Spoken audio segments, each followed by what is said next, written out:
વડોદરામાં ભારે ગરમીને કારણે વધુ 4 લોકોના મોત થઈ ગયા। જાંબો બાયપાસ પાસે 63 વર્ષીય શાંતાબેનનું મોત થયું છે। અટલાદરાના 35 વર્ષીય નવીન વસાવાનું તાવ બાદ મોત થઈ ગયું। છાણીમાં 47 વર્ષીય પીટર સેમ્યુઅલનું બેભાન થયા બાદ મોત થયું છે। મકરપુરા જેઆઈડીસીમાં કામ કરતા 46 વર્ષીય રમેશ તડવીનું મોત થઈ ગયું। વડોદરામાં છેલ્લા 6 દિવસમાં 23 લોકોના હીટવેવથી મોત થઈ ગયા।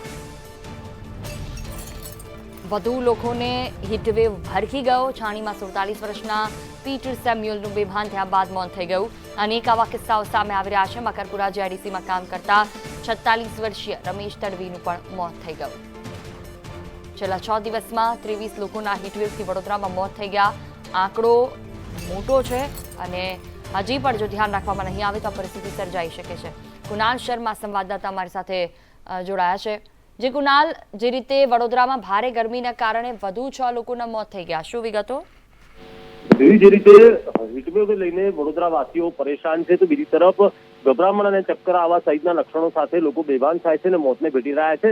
એ રીતે છેલ્લા 6 દિવસમાં 23 લોકોના મોત થયા છે અને છેલ્લા 24 કલાકમાં 4 લોકોના મોત થયા છે અને એક વ્યક્તિ સારવાર હેઠળ છે, એટલે કે 5 લોકો બેભાન થયા હતા।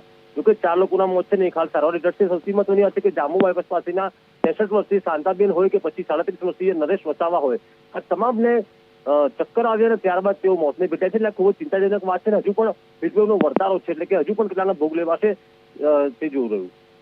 જી બિલકુલ, તમામ જાણકારી બદલ આભાર।